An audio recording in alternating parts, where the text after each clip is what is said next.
Hi Fad Campers, it's Grace here and I have some new stand updates I'd love to tell you about. If you're based in the UK, I will be doing some dates in July and August and I'd love to see some of you there.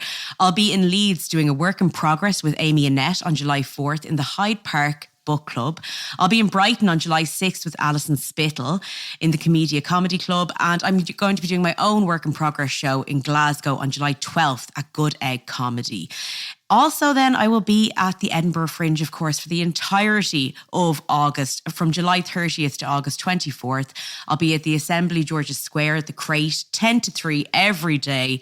Would love if you could tell anyone you know who's going to be at the Edinburgh Fringe to come see my show. I'd really appreciate it. Thanks, guys. This show is part of the Head Stuff Podcast Network. What's the best way to reduce? Eat plenty or starve yourself? 30 pounds in just 18 weeks. Jenny Craig totally worked. I love to eat, but overeating made it impossible to lose weight. My body wants bread, and I'm going to give my body what it wants. Oh my God. So I lost Naturally. Medical studies prove that overeating is the number one reason for weight gain. If you need to lose weight, use safe and natural springs today and bring your weight down without the use of the same diet. Welcome to Fad Camp, a podcast that throws a comedy eye over our societal obsession of diets. Now, a little disclaimer, we are not health experts, but we are fad diet connoisseurs. I'm your host, comedian Grace Mulvey. And I'm your co-host, Conor Dowling. Welcome to Fad Camp.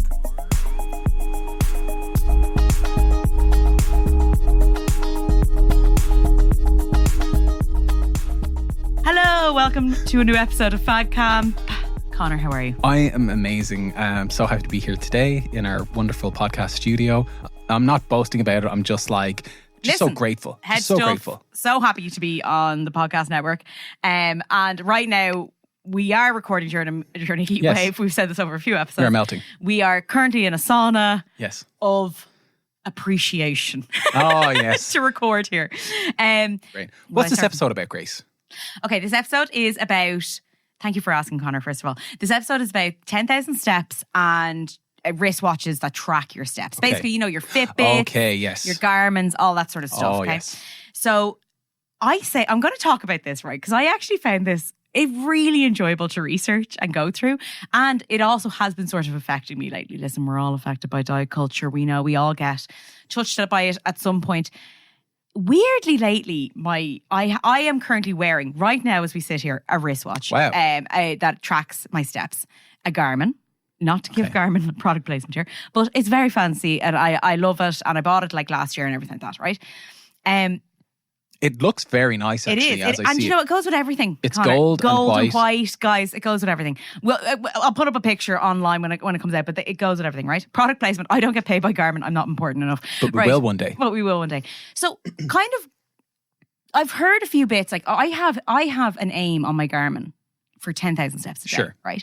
10,000 steps, it has become part of like the kind of diet culture zeitgeist. Big time. We all know that is a number that we all are meant to kind of aim for. And yet, no one knows why. Like, you know what I mean? Yeah. I don't know where that came from. It's almost like the kind of thing of like, breakfast is the most important meal of the day. Like, there's certain sayings we kind of go with and we go, oh, that's what everyone's meant to do. Milk does a body good. Milk does a body good. Hashtag fuck milk.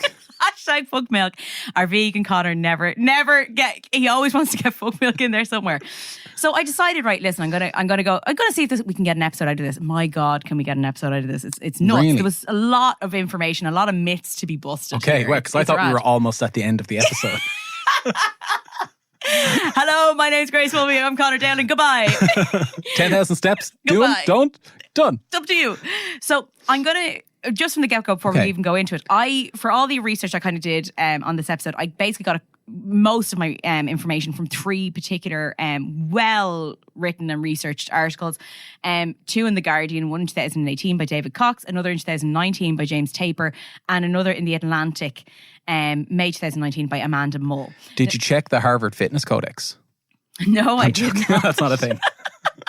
When I was writing this thesis, I like to reference. The reason I'm referencing these three is because there's a lot more information about it that you can, if you want to read up on it yourself, you can at home go do it. But I also think, when like journalists put so much effort into giving you this information, and I'm like, oh, thank you so much, because it's very hard. As we know, we've talked about this before.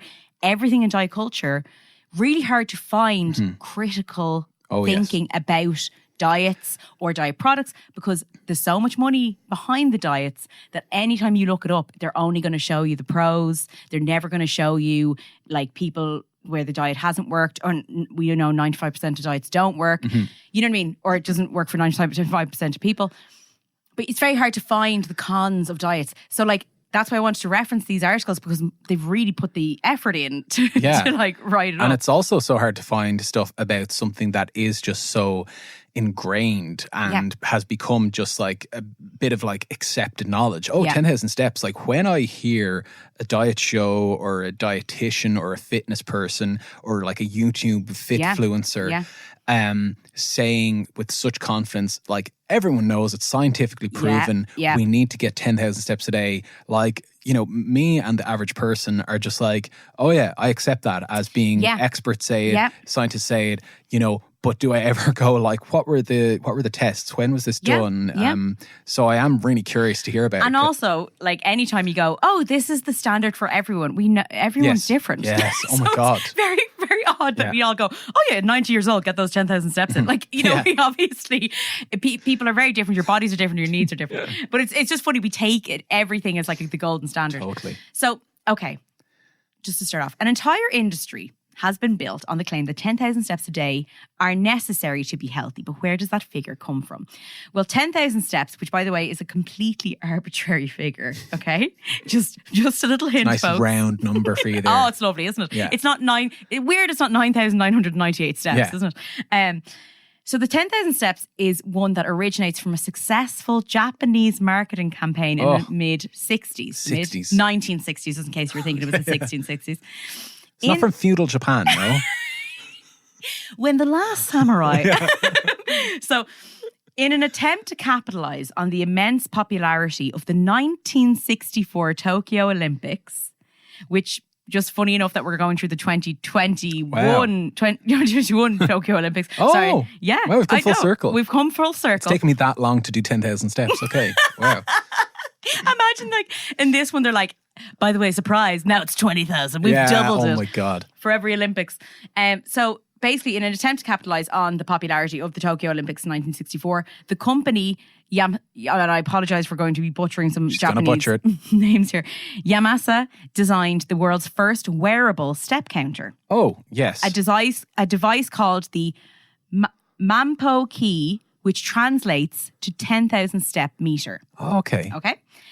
So Professor David Bassett, the head, basically the head of recreation and sports studies in the University of Tennessee, says there wasn't really any evidence for it at the time. They just felt that that was a number that was indicative of a healthy lifestyle and, a healthy active lifestyle. Mm-hmm. Ai-Min Lee, a professor at Harvard University, says on conversations she has had with Japanese researchers, she believes the name was chosen for the product because the character 10,000 looks like a sort of man walking. Oh, so the Japanese character looks like a man walking. 10,000. So as far as she knows, the actual health merits of the number have never been validated by research. So once again, the 10,000 step number came from a marketing campaign where they essentially plucked out this number. Some people think it was just like because the name of the actual step counter was called 10,000, so they just said 10,000 steps. And others are like, oh, actually the Japanese symbol looks like a man walking, so that's why they picked it. So completely arbitrary. So it's kind of like, it's almost like a chicken and egg thing. It's like maybe they called their pedometer or their step counter thing 10,000 steps in Japanese because it looks like that character, or maybe it's the other way around. It's just the fact is that like it came from a marketing campaign, and so many times that we find out in diet culture, so many things start from a marketing campaign. Okay, so a research team at the I'm going to butcher this, I'm so sorry, Kyushu University of Health and Welfare began to investigate the potential benefits of taking 10,000 steps. They concluded the average Japanese person took between 3,500 and 5,000 steps a day. And that if these people increased their step count to 10,000, they would decrease their risk of coronary artery disease, right? But while the World Health Organization and many others have gradually adopted this 10,000 steps for daily activity, in recent years, the number has been called into question. So Mike Brannan, the National Lead for Physical Activity for the Public Health of England, has said there is no health guidance that exists to back any of this up. Wow. Okay. So it's almost like even the World Health Organization, which they have done recently, we know, with like obesity and other things, kind of just went, oh, these people seem to be saying this and like we mightn't have the funds to kind of go into that much research. Yeah, we're good to go. 10,000 steps. Let's go for this, lads. So while most scientific studies have been conducted to test whether 10,000 steps a day is optimal for health themselves are relatively arbitrary, they simply compare people who have done 10,000 steps a day with those who have done far lower numbers, like such as 3,000 or 5,000, and then measure the calories burned and blood pressure. That's kind of, so basically like how they're saying, like any studies that have kind of been like, oh, and no, it is 10,000, have basically been saying, because the people who've done 10,000 steps are burning more calories than the ones who do 3,000, which everyone's like, well, duh. Yeah, it's like, you know what I mean? yeah, it's like if you were running or doing weights, you know, and someone wasn't doing it, you were going to get more results than someone who's not doing that. Well, it's almost like if I step off the couch 3 times and you step off the couch once, I burn more calories, but I don't know if that really measures Can much. we monetize that? Yeah, monetize my ass. This number keeps being reinforced because of the way research studies are designed. So the study might find 10,000 helps you lose more weight than 5,000. Then the media see it and report, you should be doing 10,000 steps. But that could be because the study has only tested 2 numbers. It didn't test like 8,000 steps or 12,000 steps, okay? A big challenge basically that the public and media have is that we all want cut and dry black and white messages and findings, and science just doesn't operate like that. Okay, the uncertainty in the research doesn't get translated well into messaging. So people who just want to know what they should do. And that's what we all do. We're all kind of like kids sometimes. We're like, can the big parents of the World Health Organization tell us what to do so that I don't have to make another decision in my life because everything's overwhelming and the world is burning? And science findings are often very underwhelming. Like, so a scientist could be like, we've discovered that this method is massively better than this other method, and you're like, really, by how much? And they're like 7% more, and they are like so excited about this, you know. It's like all their criticisms, and we're like 7%, that I'd rather just not do that new thing, you know. And if you put an O at the end of that 70%, baby, I'm doing it. Or just for marketing purposes, take out the percentage and just say that it's better. Yeah, you know, and say that it's more effective, and then people will go, oh well, this one's more effective than the other. It's like, yeah, but it's only by 7% more. That's, you know what, that's so true. Like I always find, you know, in ads and they have like the little fine print at the end. I'm always like, I'd love to pause it and be like, what exactly does that say? And it probably says like 1% of people found that this was able to make them lose weight and they were happy, or 99% of people died. Yeah, exactly. You know what I mean? So basically, even like, this is how much things are kind of constantly changing. Even in 2018, the American Heart Association released new guidelines to emphasize the importance of even short bursts of activity, which previously they had like dismissed as inconsequential. So like people keep doing this thing where they're like, okay, to hit my 10,000 steps, I'm going to go out in like an hour and a half walk sort of thing.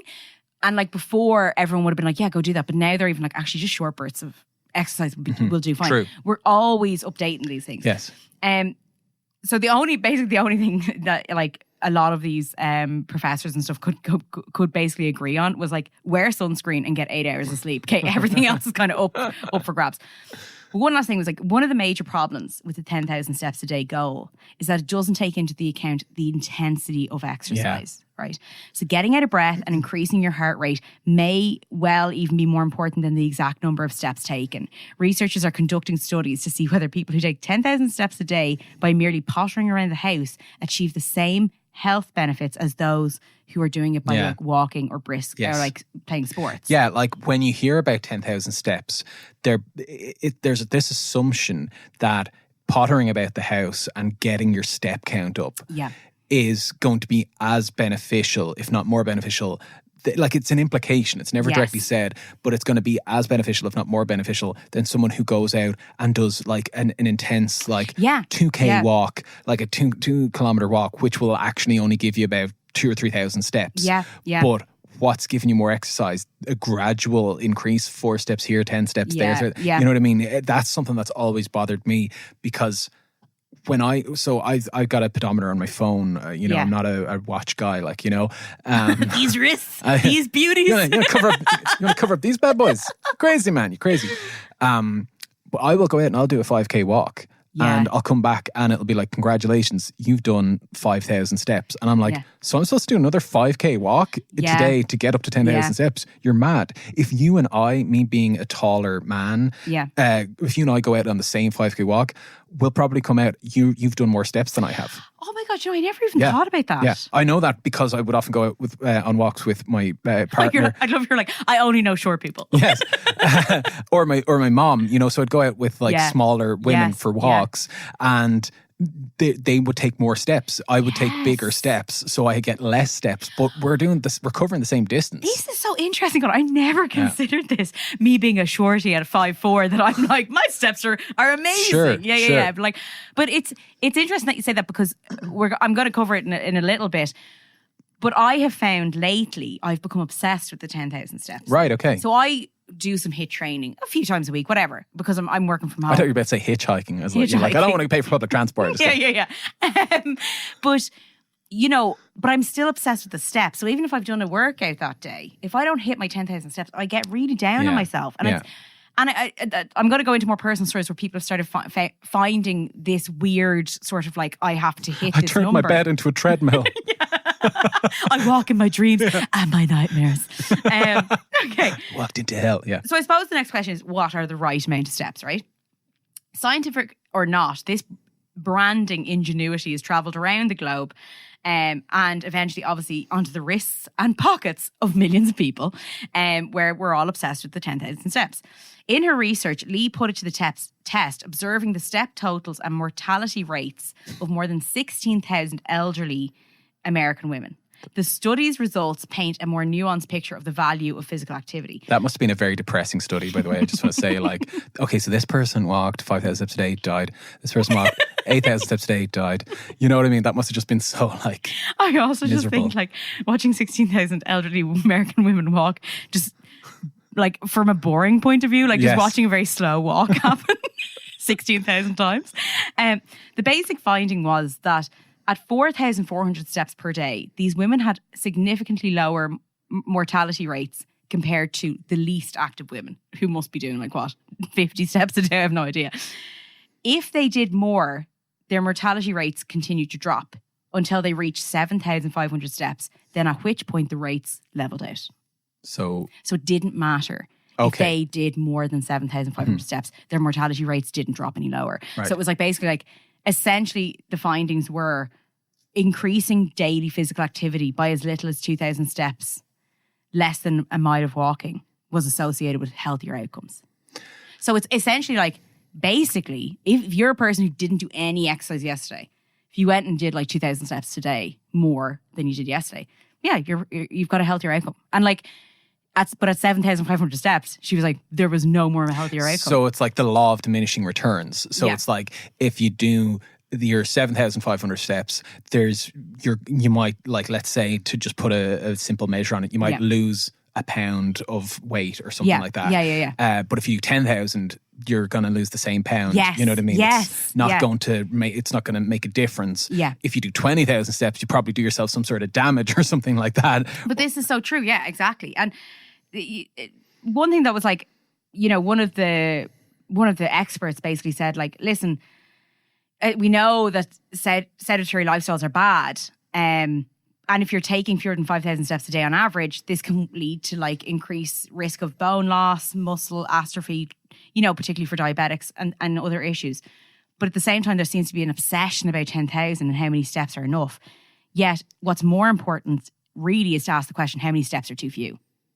Okay. Not what you should, but what really is in a day. So have a minimum. Yeah, just to go, you know what, I just want to go for a quick walk. Yeah, I always think as well, at the end of the day where you're I've been indoors all day, I feel disgusting. Yeah. you actually just go, I'd love to go for a walk. And then you go out for a walk and you're like, this is fantastic. I feel amazing. And it could be a 20-minute walk or whatever. But it's this weird thing that like you could come back and have done maybe 5,000 steps, as you say, and then go, your Garmin watch goes, hey. Yeah, hey. Hey, bitch. Yeah. You haven't hit potato. Yeah, you haven't hit those 10,000 steps. What's going on? Yeah. And then you feel like a failure, even though your body might be like, loved that walk, happy out now, let's go sit down. So scientists have attempted to calculate the exact number of steps, right? And basically have come to this. I would love to know what you guess the scientists say of how many minutes of exercise you should do a day and kind of what intensity a day. What they've basically come to a conclusion of. Because I think in our quite fitness-obsessed world, we would think this is mad. My guess is 20 minutes moderate exercise. Baby girl, you're 10 minutes shy. Oh, okay. 30 minutes of moderate exercise per day. Okay. So that basically is aiming for like 7,500 steps, maybe. Right. Like, and that's depending on what exercise you do. But I was like, moderate exercise, that's kind of walking. Like, even if it's walking like to your kitchen and to your, it's moving around. It's not like a couple of extra steps around the house, like that'll add up to that. To me, that like, yes, okay, moving is probably going to be better in some cases than not moving. But I don't think that the cumulative, like, like I've seen people who are like, oh, I work in a bar or I work in a hospital and I'm on my feet walking from place to place all day and I easily do 17,000, 20,000 steps a day without really kind of breaking a sweat. But they're not getting a workout. Do you know what I mean? Yeah. They're not getting exercise. Like their breathing is never intensifying. The blood isn't being pumped around their body and endorphins aren't being released in the same way as when you do a concentrated walk for 2 kilometers, 3 kilometers, whatever. But 30 minutes, like I found that actually quite, I don't know, like I do these high intensity workouts, right? They're 20 minutes. Then like, you're the body coach, let's just say, whatever. Yeah. And then I'll be like, okay, then I'll go back to work and then I'll be like, oh, sugar, I've only done 2,000 steps. Better go out and hit the 10,000. Yeah. Then I do like 8,000. Oh my God. It's never enjoyable. Yeah. And I will be out in the, like I've been out in the park the last few days. Lovely park, lovely weather. And I'm literally like, another 2,000 to go. Like what enjoy? It takes away from the enjoyment because I'm like, I'm not hitting 10,000 steps, which means I'm a lazy so-and-so. Even though I've done all this other exercise. I think this is very interesting, right? And I'm totally on board with this. But I want to play devil's advocate for a second and just get us to think about this and go like, could it be that, I never think that beating yourself up for not hitting some sort of exercise target, I never think that that's going to be a good idea. But do you think that if you're given a goal of 10,000 steps, you're more likely to try and achieve that goal? Like if someone says like, hey, do 1,000 steps today. Will that kind of lower your ambition and as effect and as an outcome of that lower the amount of time you exercise in that day? So if someone says, you should be aiming for 10,000 steps, if you aim for it, like I have found myself aiming for it and I'll be like, right, I'll go out and I'll do a 5K walk and I'll come back and I'll be like 6,000 steps. Like I'm not about to do another few kilometers so I can hit that 10K. But it got me to do a 5K walk. So that's positive in a sense. So long as I'm not like obsessing over it has to be 10K. Because if I did, like, I don't have time to do a 10K walk every single day. Like, because that's what it would take for me to get 10,000 steps, according to these multiple phone pedometers that I've had. Like. But this is the thing, and I totally agree. Like, I think there are definite pros to these watches and being like, oh my God, like, I did this. Oh, sure, I might do a little 10-minute walk or whatever to kind of like get my steps up a little bit. But I know from even being around, and I'm going to talk a bit about the pressure. I've some stories lined up, but like, I know my mum doesn't have one of these watches, right? Okay. And she'll just go, oh, I never got out for my walk today. And her walk could be 20 minutes, half an hour, or her walk could be a big walk, but it kind of depends on her mood. And I find myself now going out for walks because I have to go for a walk because I only have 5,000 steps and because I'm like, oh, I have to get to the 10,000. And by the way, if I get over 10,000 steps, right, my Garmin's like, congratulations. But later if I'm sitting on the couch, it goes, move. Wow. Because I haven't moved Okay. Does say it, in like an hour. vibrate or Yeah, give it you the- vibrates, gives me Wow. an electric shock, Yeah. like a dog. Yeah. You know what I mean? Going outside the boundary. It's like the opposite of like one of those bracelets they put on you when you're under house arrest. It's like the opposite of that. Yeah. Can leave the Yeah. premises. But you know what I mean? Like, it's that weird kind of, pressure that they have. And like, the fact is, if this 10,000 number that they're even saying actually maybe 7,500 be more achievable. But what a lot of them have come up with is the fact that like you're saying 10,000 people to 10,000 steps to a lot of people who say might be ill, have different lifestyles. Some, as one person said here, some people are not walkers. They don't have safe neighborhoods. And they feel unsteady on sidewalks. You need to be more creative. Is this person who needs to go to a gym class or the pool or just sit on a stationary bike? Maybe they're not the person who can achieve 10,000 steps. Yeah. And I think that like if you have this like one size fits all way of exercising, the same way with dieting, a lot of people feel like they've fallen short. And then they might have done, like myself, a HIIT session where the steps might, like your steps aren't that great in a HIIT session, but I've done it. I got the heart rate going. I feel really lazy, or I feel I haven't done anything if I don't get outside and bridge the gap and get the 10,000. Do you know what I mean? And now I'm like, I just find as well, like I look at my steps. I was out like walking my niece in the buggy. And it was lovely, like walking her and like blah, blah. And then I knew she needed to get back. She was going to wake up and she was going to cry. And to be perfectly honest with you, as an auntie, my favourite part is handing her back to my brother and going, she's crying and I think she's dirty. We want to do something about it. I'm done. Bye.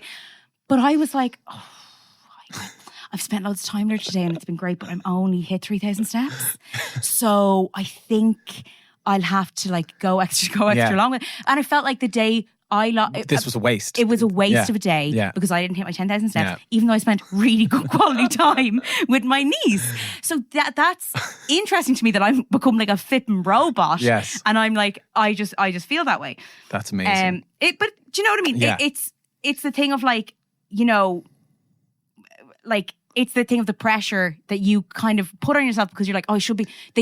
Everyone says it's 10,000, so you should be 10,000. The fact that people say it's 10,000, like that is so ingrained that it's like we were saying before. It's just so accepted, and I feel like I've heard so many.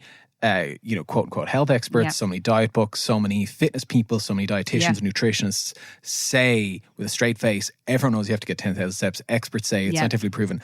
I would love to do a survey and go around and ask people, where did you hear about that? Yes. And where does it come from? And what is the science of it?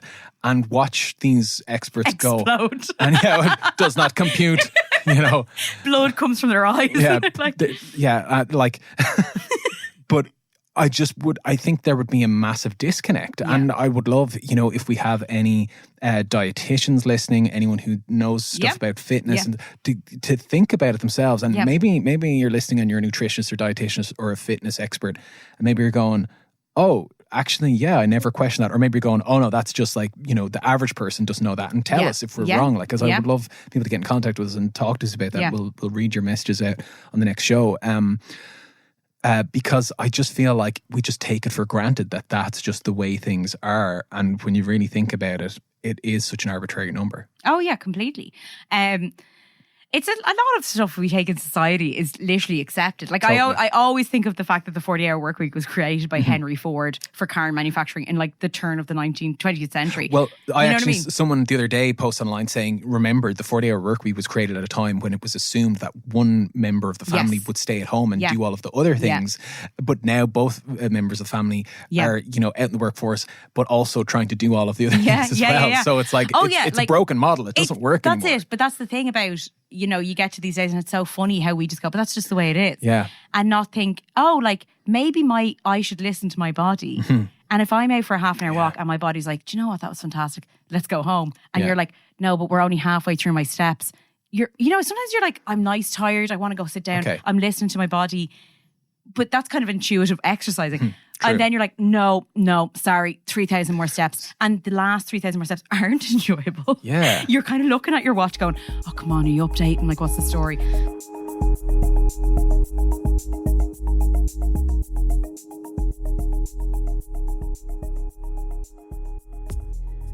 The latest in fitness tracking technology, the Assassin wristwatch has been described as truly terrifying in its ability to get users to hit their fitness goals. But don't just take our word for it. Listen to our clients. Hi there, Conor. You have now hit 8,000 steps by walking home from work. Way to go. Thanks, Assassin. Your heart rate is dropping to a relaxation rate. To reach your 10,000 daily step goal, you need to walk. No, I think I'm done for the day.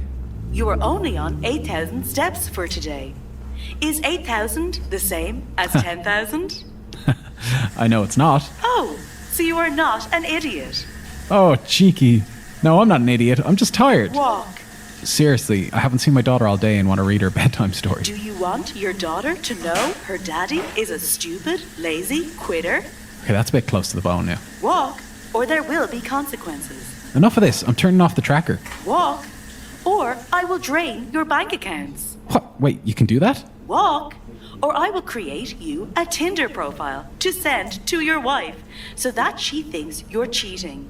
Hey, no, okay, stop. Walk, or I will hack your father's pacemaker and switch it off. He will be dead before he hits the ground. Jesus Christ, no, please. You can't. Please, I love him. Walk, bitch. Okay, I'm outside. I'm walking. Oh, it's lovely fresh air. Your heart rate has increased due to cardiovascular exercise. You are now on your way to reaching your 10,000 step goal. This will improve your physical and mental health. Thanks. The Assassin Smartwatch. We are watching every step you take.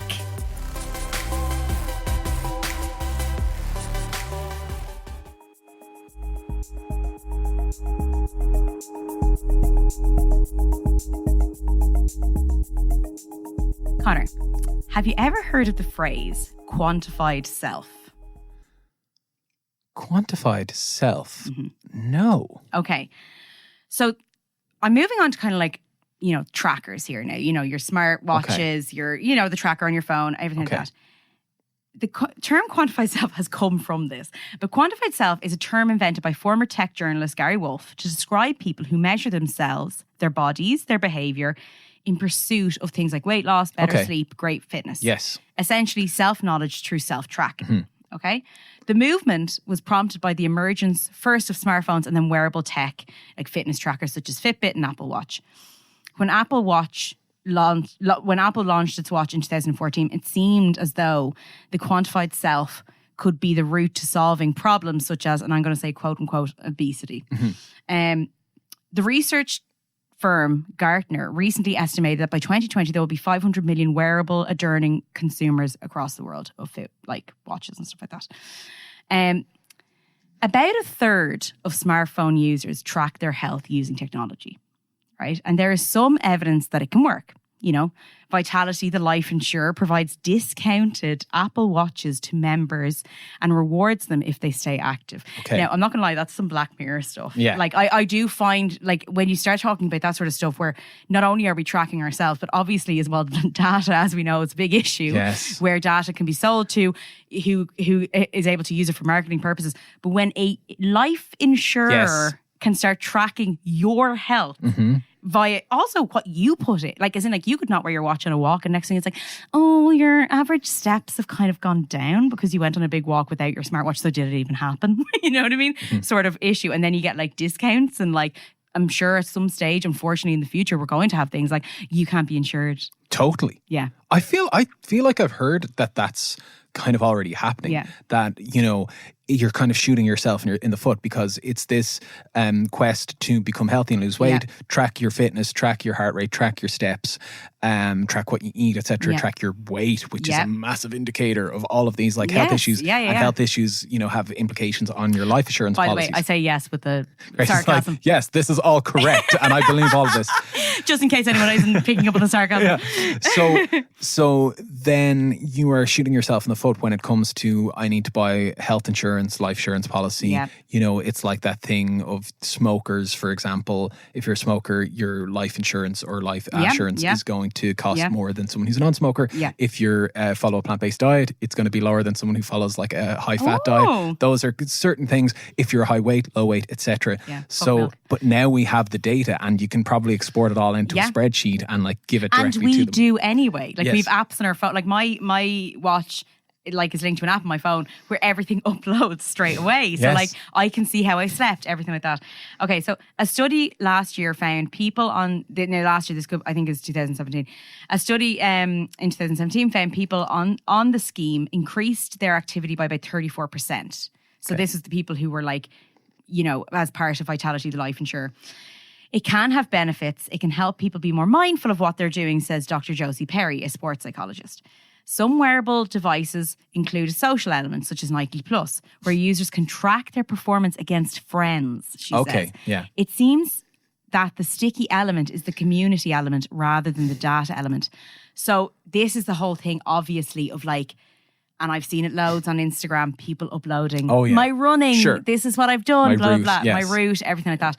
Personal best, etc. But apparently it's just become a bigger thing, particularly amongst like athletes or people who might take part in marathons, because you can get updates of like how your friends are doing on that marathon versus you and all this. And that is quite damaging, because in a way, like, you're doing this against yourself. Like, it really isn't like, if you do a marathon or you go for a run, it should be about your best, not am I beating my mate? Sure. Who's totally has different a totally body, different body. Different medical history. Yeah. But just is a totally different person from me. So it's bringing that community element together, right? So just a little personal story, okay? I found recently, once again, a person I follow online on Instagram, a well-known personality, put up, she's a very active person, and she put up her latest run or whatever. Do you know what I mean? Like, you've seen them, the screenshots, and it's like probably from like Fitbit or whatever, and it's like, what's her name? How fast her run was, how long she did, blah, blah, blah. Yeah. And the interesting thing was that she put up her pace time, like, you know, how long per kilometre or mile, you know, was at a certain rate. And she put in a caption that said, really bad run today, was just so super tired. Like, oh, I'm so embarrassed or something. That's my personal best. Yeah. And I know that we are totally different people, but I actually felt like messaging and going, listen, babes, I come on Instagram to kind of just go like, oh, there's some nice photos. You know, like, I don't kind of need to be told that your worst is my best. Your rock bottom is my best. And it's not that like people, but I just think it's the weird thing of like, when you put something up like that, and also I think of people who might be able-bodied. Totally. Like, for them to see that you're like, just like, it might be like, well, that actually would be a really big goal for me to be able to even go for a run. Totally. Or be able to achieve that kind of like small thing in your life. It's just, what use is it, I think, sometimes, to put that information out there? Because in a way, the fitness is for yourself. As in like, fitness and health, it's great. Like, it's so nice when people can like enjoy healthy activities together and things like that. But when it gets this weirdly competitive thing where it's like, we're not only are we, say, enjoying a run together, but I also want to know what your time is versus my time. That gets like, okay, that's more than just enjoyment. That's competitiveness. Totally. And you see, I think that is kind of utilized as almost a marketing thing, an attractive aspect for people, and how it's sold to us is being accountable. So here's how you can become a better runner. Yeah. Every time you have a great run, share it. You're encouraged to share it online. And I mean, really, they just want you to share it online so their branding goes out online. Yeah, of course. Free advertisement. But this is the thing. It's all marketing. It's all marketing. It's all trying to sell. So it's someone who doesn't love you is trying to sell you something that they are telling you is going to make you a better person, right? So therefore, the person who's using it is thinking, if all of my friends and family see how much weight I've lost, or how much more I can lift in weight, or how much faster I can run, they will encourage me and say, "Go you, fair play to you." But if I also share the struggles, then, you know, I will feel accountable to them. I don't want to let them down. I don't let my following down. So I'm going, so it'll almost shame me into moving forward. And this whole thing, this, what do you call it? Quantified self? Yeah, quantified self. And this whole measuring of your progress and all, like this is very kind of the Tim Ferriss kind of thing that we talked about in our other episode, The 4-Hour Body. And it's this thing of, you know, measuring yourself as if you are a machine, you know? And so, you know, it's no coincidence that we're talking about tech here. You know, we're talking about like wearable tech that is like measuring your very complex and natural body in a very, meticulous way.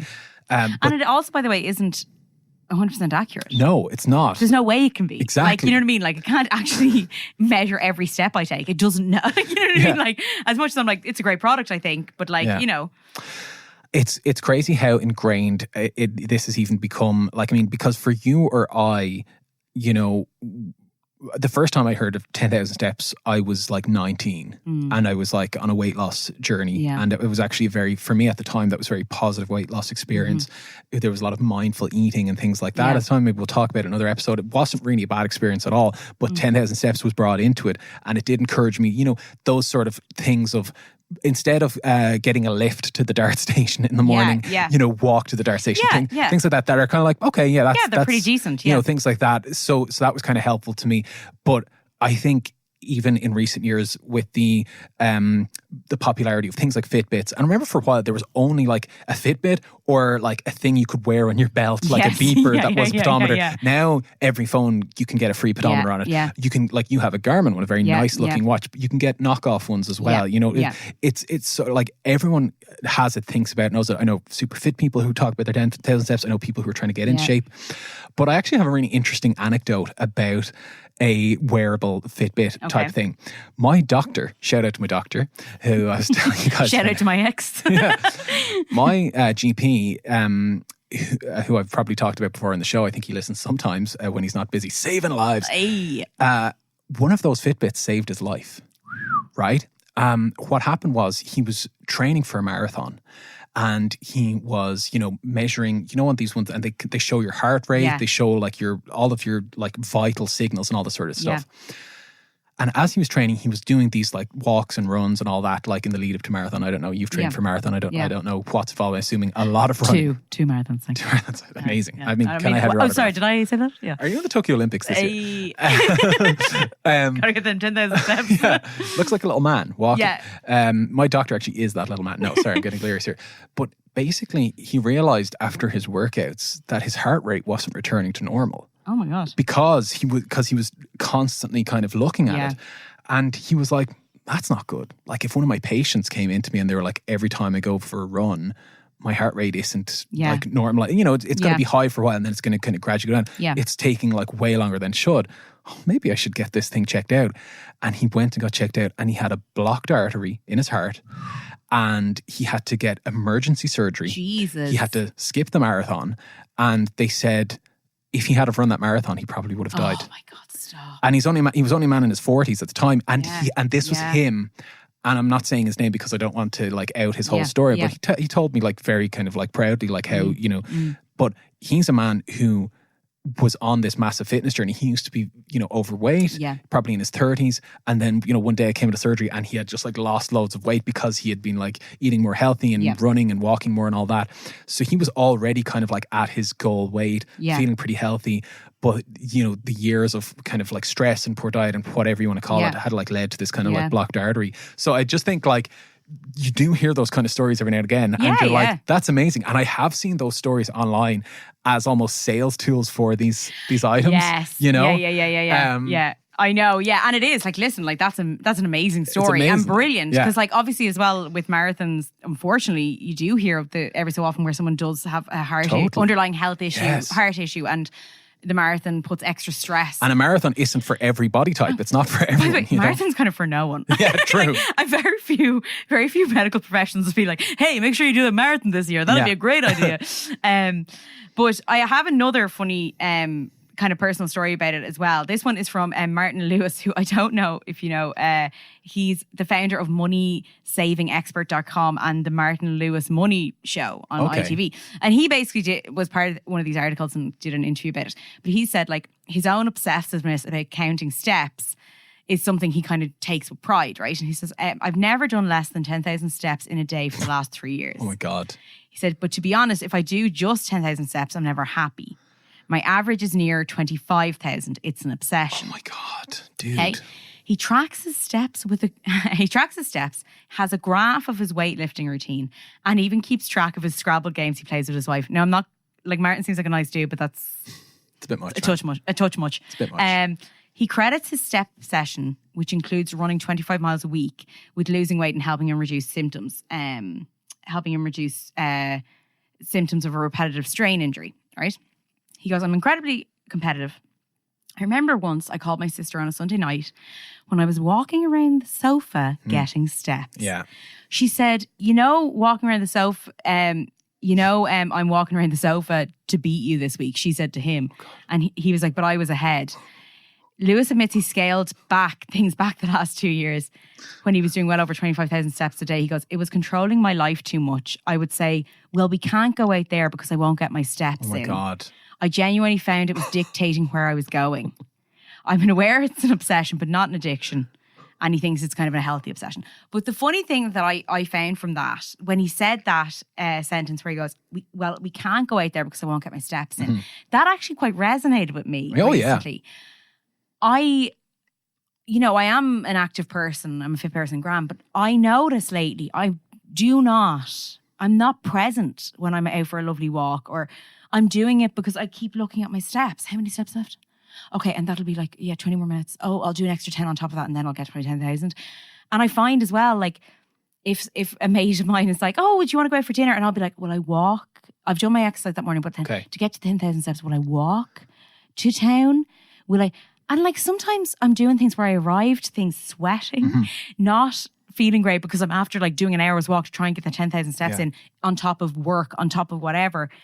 And I'm like, I don't know if this is actually the best thing for me. I don't know if tracking every step I take is making me particularly happy. Or like, I do agree that it's great to have a goal a day and I totally get that. But 10,000 steps is actually a bit much. And on top of that, like, whatever happened to just going for a nice, lovely walk for 20 minutes and kind of enjoying the walk? And like, maybe it only gives you 3,000 steps, but probably for your overall health is better than going, okay, and then another 20 just to get the thing in. You know what I mean? And like, you know what? Like, so look, this is really interesting for a couple of reasons. And like, the 10,000 steps, cumulative, obsessive 10,000 steps versus, one nice walk at any point of the day, morning, noon, evening, whatever, just one walk that's 3-4 kilometers, whatever, that's at a moderate pace. Maybe push yourself if you fancy it. If you don't, you don't. That's not only is that one moderate walk possibly the same health benefits, if not better, than the cumulative 10 than walking around your fucking sofa in the middle of the night. Not saying that you do that. No, but what I have done that. I've done that as well. I've done that recently. Before bed, I was like, I literally said I'm only at 8,000 steps, and I started walking on the spot, like an insane human being. It's madness. So not only is that whole thing less enjoyable, it's obsessive, but it probably has the same health benefits as doing that one moderate walk. So my question, Grace, is like, when we do these shows, usually we're talking about something that we did in the past. I'm doing it now. It feels like the way you're describing it. And, I check my 10,000 steps every now and again, but just from the way you've described it, I feel like if there was ever a point when I was obsessed about it, I feel like I've kind of passed that, at the moment. I've got other problems, don't get me wrong. That I'm a mess. Yeah, we can dig into all of that at any stage. But just since you're talking about it, like, what's coming up for you now in terms of like the next steps? No, I'm glad you asked, Conor. As a woman, no, I think that it's a funny one. I actually was like, I'm going to make a sort of dedicate, like a sort of affirmation or something on the show. 9,000 steps a day. Okay, that's my final offer. 9,999, that's it. And not a step less. I think I will only wear it. I go for the occasional run, and I think I'll wear it then because I like to track my pace in terms of breathing, Yes. like for fitness, like as in like I don't want to get too wrecked on a run. And I think I'll wear it then. I think on my daily, I'm actually going to I think for the next week, I'm going to not wear it other than on my run and see how I feel. Yeah. And just go for walks when I really feel like getting out of the house and going for a walk. And just seeing how that makes me feel. And because I'm finding, and I'm sure a lot of people are like this, things are very anxiety inducing at the moment. We're all indoors a lot and things. And I wonder what it would be like to just go, oh, fancy going for a little 5-minute walk now, just to get away from my desk. Instead of being like, oh, well, actually, instead of doing that 5-minute walk now, it'd be better if I just wait another hour and a half and then do a massive hour walk. That in the end, I'm like, oh, come on, let's get this done so I can go home and eat. Yeah. And I just wonder if I did something like that, would that make me feel any better? So that's what I'm going to do. I'm going to literally put the watch on only for like exercise, like when I'm doing like a HIIT session or I'm going for a run, put it on then just to kind of measure whatever, you know, and then for the rest of the time, just not wear it. Love it. Love it, live it, like, love it. We'll check in. We'll check in a couple of weeks, see how we're getting on. I have 2 other stories from this, right? We will check in, but 2 other stories that are more to do with how bonkers things can get with this sort of thing, right? So I have one other just funny, not funny, well, like kind of Black Mirror stuff. Okay. But basically there are other... Not funny in a funny way, funny in a scary way. Funny is the world's burning way. Yeah. There are other ethical issues that have been raised, right? About measuring ourselves, taking responsibility for our health. It gives license to authorities to sideline the most vulnerable people, right? There's an experience with the elderly. People given a panic button is evidence of this happening already. It allows the state to narrow its responsibilities to a specific measurable response rather than more holistic approach, like due to the data. So like elderly people being given panic buttons instead of like, say like, providing more police. Okay. You know what I mean? Or like maybe providing more services for elderly people, our social services, the government like give them a panic button. Here's a whistle. And when someone's kicking in the door, you can just like boom, boom, boom. When wearable tech is deployed by companies to monitor their own staff, right? Okay. So things can become more sinister. That Many sounds familiar. companies routinely monitor the location of their drivers, which has a twin effect of establishing their safety, but also reducing their control. Surveillance capitalism, as described by Shoshana Zuboff, led to an Amazon warehouse employees being tracked with wristbands and warned if they were not meeting productivity expectations.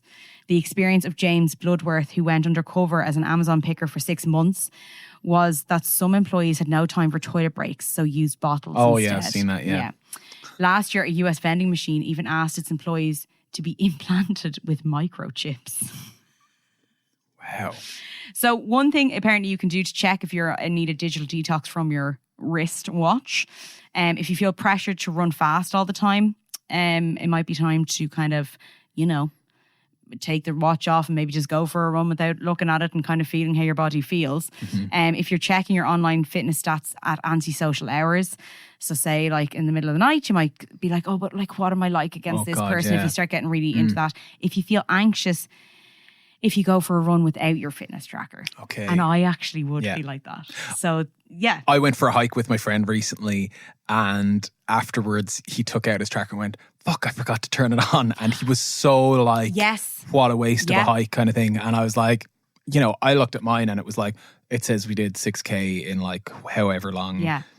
That doesn't really mean anything to me. But I am now a bit like that. Sure. If I feel if I go for a walk and I don't have my thing on, oh, for God's sake. Even if I'm running around the house, if I forgot to put it on in the morning, I'd be like, oh. Yeah. And I went up and downstairs twice. Anyway, listen. Well, if anything, that's just creating a situation where we now need to be more tethered to our devices. You know, we're trying to like leave the phone aside. Yeah. Like, so for me, if I turn off my phone or put it aside, I'm not counting any steps because I don't have a thing on my wrist. Yeah. Yeah. But if you have it on your wrist and it's also a clock, and you can also, like, I see people with Fitbit. And I sound like an old man. It's like, do you know there's these Fitbits you can get where you can answer a phone call on it? Yes. You can send a text on it. The last thing like, I want to not see, a chance. I stopped my Garmin from doing this, but like WhatsApp messages, text messages. I'm like, bad enough with my phone. I don't need it joking? attached to my bloody wrist. Like, yeah. No thanks. Yeah. No thank you, No sir. thank you. Anyway, get your Garmin. That's our verdict. I imagine we were like, we have a discount code for a Garmin. We're sponsored by Fitbit. I mean, I've also heard that Fitbits cause cancer, but you know, whatever. Thanks for listening, folks. Thanks for listening to this episode of Fad Camp. As always, we want to thank our producer, Darren Lee. If you enjoyed this episode, please feel free to review us on iTunes, Google Podcasts, or wherever you listen to your podcasts. Great ratings and reviews really help more people find the show, and it would mean a lot to us. Make sure to share the episodes with friends and family or on your social media. Every listen helps. And we absolutely love hearing from our listeners, so please get in touch with any of your diet stories on fadcamppodcast@gmail.com.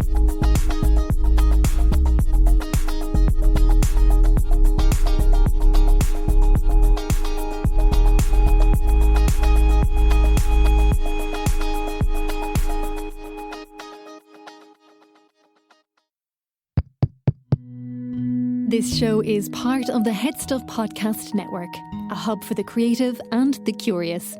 Shows are produced in association with Head Stuff and the Podcast Studios Dublin. Find out more or become a member at headstuffpodcasts.com.